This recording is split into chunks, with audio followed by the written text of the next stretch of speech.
This is Flight 1771, flying high in the sky with 43 passengers at an altitude of 22,000 feet. Everything looks normal. But suddenly, something happens inside the aircraft. In just moments, this passenger plane accelerates so fast that it breaks the sound barrier. And this was not a fighter jet. It was a regular passenger aircraft. Even that alone was not the most terrifying part. The real fear was felt by the people watching the plane from the ground. Because now, at supersonic speed, the aircraft was heading straight toward the Earth, as if someone had grabbed it from the sky and violently shoved it downward. Then, with a massive explosion, the aircraft, its 43 passengers, and their entire future slammed into a mountainside. The impact was so extreme that no wings were found, no tail section, no seats. There were only tiny metal fragments, burned belongings, and papers flying through the air. But the biggest shock did not come from the crash itself. It came afterward. When radar data was analyzed, investigators discovered something disturbing. There was no major technical fault in the aircraft. The engines were operating normally. The weather was clear. All systems were stable. And yet, the aircraft suddenly crossed the sound barrier and rushed toward the ground. It did not fall helplessly. It dove with full force, which meant this was not an accidental crash. Someone inside the plane had deliberately crashed it into the mountain.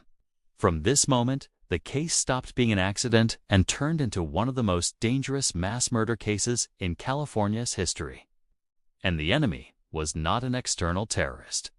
It was an airline employee who turned the trust of the safety system into a weapon. Now the biggest question appears. Who was this person, and why did he do it? On December 7, 1987, that afternoon, the sky above California's calm Santa Lucia Mountains was perfectly clear. But behind that blue sky, a danger was hiding that would end 43 lives within minutes. At around 22,000 feet, Pacific Southwest Airlines Flight 1771, a British Aerospace BAE 146 jet, was cruising normally. Then, before anyone could understand what was happening, the aircraft suddenly pitched downward with such force that its speed crossed Mach 1, breaking the sound barrier before crashing straight into the mountain slope. The collision was so violent that the entire aircraft shattered into pieces within seconds. Below, peaceful fields filled with grass and cattle had no idea that a storm of metal from the sky was about to completely change the landscape. And this is where the biggest question is born. How could a normal passenger flight suddenly crash like this? When local police and rescue teams arrived at the site, they did not see a typical plane crash scene. Usually, large parts like the fuselage or wings are found. But here, on the mountain slope, there were only shallow craters, small metal fragments, torn papers, and the sharp smell of aviation fuel in the air. Major parts like the wings, tail section, and seats were almost completely gone. Investigators quickly realized the impact was so violent that the airframe turned into dust, and identifying the bodies would be extremely difficult. There were no survivors. There was no clear wreckage that could immediately explain how or why the aircraft crashed. From here, this incident became not just an aviation accident, but a mystery. A mystery whose answers were hidden inside the scattered debris on the mountain.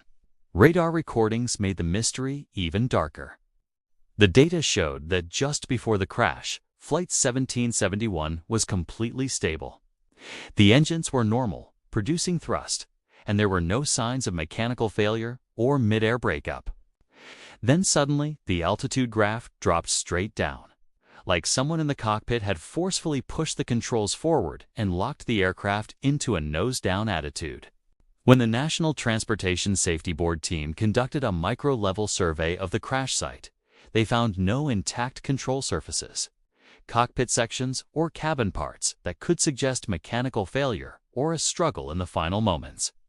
With so little physical evidence, investigators had only one hope left: the two black boxes on the aircraft. Because inside them was the real truth of the final minutes. From here, the story takes a darker turn. After hours of searching, investigators finally recovered the cockpit voice recorder and the flight data recorder. Both were crushed and badly damaged by heat, so they were immediately sent to a high-tech lab in Washington. Their experts carefully cut them open to reach the magnetic tape inside and ran it through specialized systems. At first, the recording sounded completely normal. The steady hum of the engines, light conversation, casual comments about turbulence, and routine communication with air traffic control. A sound that clearly resembled a gunshot. Seconds later, a panicked transmission from the cockpit made it clear that shots had likely been fired at the pilots. This is where the true horror is revealed. Flight 1771 did not crash because of mechanical failure. It crashed because of cold-blooded violence in the air. But sound alone only reveals part of the truth. It can tell what happened, but not who did it, why it happened, or what triggered the crash. Now the investigation moved to its next phase. Searching through dust-covered wreckage, forensic debris, fingerprints, and paper clues that could prove the supersonic dive was not caused by gravity, but by deliberate human intent. Every day, millions of passengers pass through airport security gates, metal detectors, and X-ray belts. But within that same crowd, thousands of airline employees carry badges that allow them to enter restricted areas without screening. Because of this system, that same year, one man boarded an aircraft with a loaded handgun without being checked. Minutes later, an entire flight was gone forever. The real question now was whether investigators could find the weapon in the massive debris field scattered across the mountain, proving this was not an accident, but a planned murder. The next morning, forensic teams returned to the same slope, where aircraft pieces were spread far and wide. Small metal fragments, wires, and burned components covered the ground.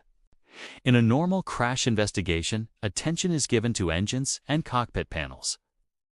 But this time, the goal was different. They were searching for a gun.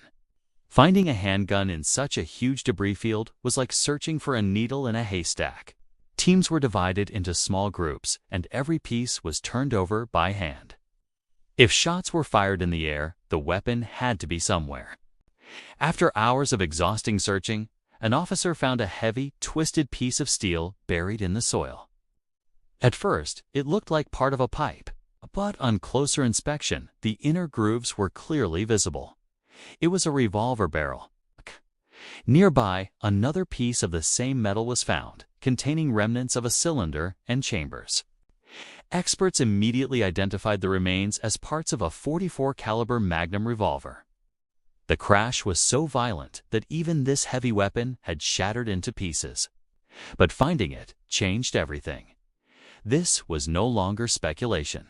The investigation now had proof. An even more shocking discovery followed. Inside the broken trigger guard, investigators found a tiny piece of human tissue, right where a finger would rest near the trigger. Normally, bodies and objects are found separately in crashes. But here, it appeared that someone's finger stayed near the trigger until the very last moment. That small fingertip became the key to identifying the person who held the gun until the end. The question now was clear. Whose fingerprint was it? And was this the same person who crashed the flight and killed dozens of passengers? The investigation moved from the mountain to the lab. FBI fingerprint experts carefully cleaned the tiny fingertip, created high-resolution scans, and began matching it against airport and airline employee records. At first, there was no match. Then suddenly, the curves and lines on the screen aligned perfectly. The fingerprint belonged to an airline employee named David Burke. For the first time, investigators had more than sound and wreckage. They had a clear identity. But one major question remained unanswered. Who was shot first inside the aircraft? That answer came when investigators found a small cabin fragment with a seat frame and cushion still attached. There was a clean bullet hole in the seat back. The bullet angle showed it came from behind. After matching the cabin layout and seat numbering, it was confirmed this fragment belonged to the row where airline station manager Ray Thompson was seated. The same man who had played a role in ending David Burke's job days earlier. There was a clear connection between the two. The story grew even deeper when investigators found a crumpled air sickness bag with a handwritten message on it. The note said that he had once hoped for softness for his family, but when no mercy was shown to him, that same force would now be returned. The message clearly showed anger and a desire to harm someone. The question became who wrote it, what it referred to, and who was meant to be punished. Handwriting experts were called in. The writing was compared against large databases, passenger records, and most importantly, David Burke's previous documents. Shockingly, it was a match. The evidence now lined up clearly. A fired employee, security bypass, a specific target, a handwritten note, and a finger on the trigger until the last second. Still, one question remained. Why did David Burke go this far? Was losing a job enough to turn a moving aircraft into a stage for revenge? Sometimes, a single individual becomes the greatest threat to the entire aviation system. One decision can change dozens of lives, and that is exactly what happened here. The most shocking truth was that this was not done by an outsider. It was done by a ticket agent working inside the system, someone who smiled daily and helped passengers, appearing completely normal. The story now turns to a small financial fraud that became the starting point of this entire disaster. Like most airlines, Pacific Southwest Airlines regularly audited its financial records. During the 1987 audit, the airline noticed that cash from onboard beverage sales was repeatedly coming up short. Hidden camera footage revealed that small amounts of money were being set aside without record. The amount was not large, just a few dozen dollars. But in aviation, trust and rules come first. Under internal policy, David Burke was found responsible, and the decision was made to terminate his employment. During the termination meeting, his personal file lay open in a small office, with the official who signed the final decision sitting across from him. The matter was over. No one knew that David's anger was now quietly moving in another direction. His job was gone, but he still had the ID badge that allowed access to restricted areas. David Burke now had two things: deep anger and a badge that could still bypass security checkpoints. He knew the official who fired him regularly traveled from Los Angeles to San Francisco on PSA Flight 1771. He believed that if he wanted justice on his own terms, the aircraft cabin was the one place where his target would have no escape. On December 7, 1987, David Burke bought a ticket for Flight 1771. The plane departed on schedule. David and his former supervisor were both on board. For the other passengers, it was just a normal flight. Some were returning from meetings. Others were going home. But within that crowd, David was no longer seeing a flight. He saw a courtroom, and he had already decided he was both judge and executioner. After reaching cruising altitude, while most passengers were reading magazines, eating snacks, or staring at the clouds, David took an air sickness bag from the seat pocket and wrote the same lines mentioned earlier: that his supervisor showed no mercy to him or his family by firing him, and now he would show no mercy either. The words carried both grievance and revenge. After writing the note, he walked to the rear restroom of the aircraft.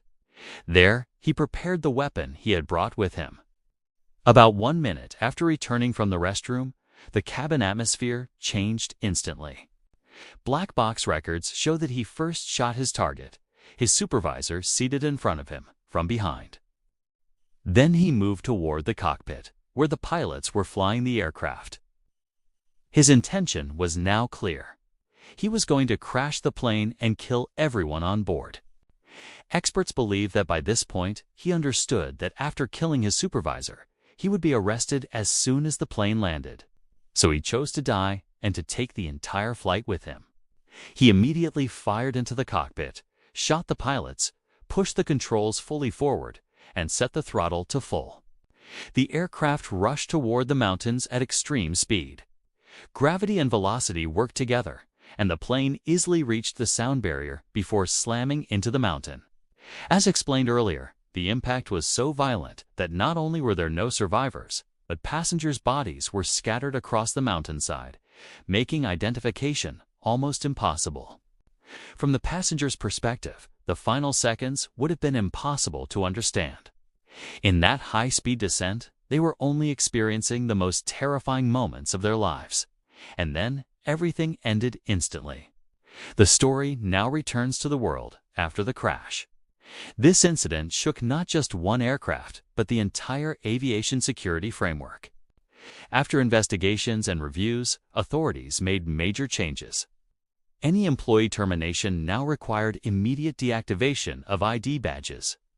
All employees were required to undergo screening like regular passengers. Cockpit doors were reinforced to make unauthorized entry nearly impossible. But the most disturbing lesson did not come from systems or technology. It came from human behavior, because no matter how many rules and technologies are added, systems are still run by people. And if growing pain, humiliation, and anger inside someone are not recognized in time, even the safest place can become deadly.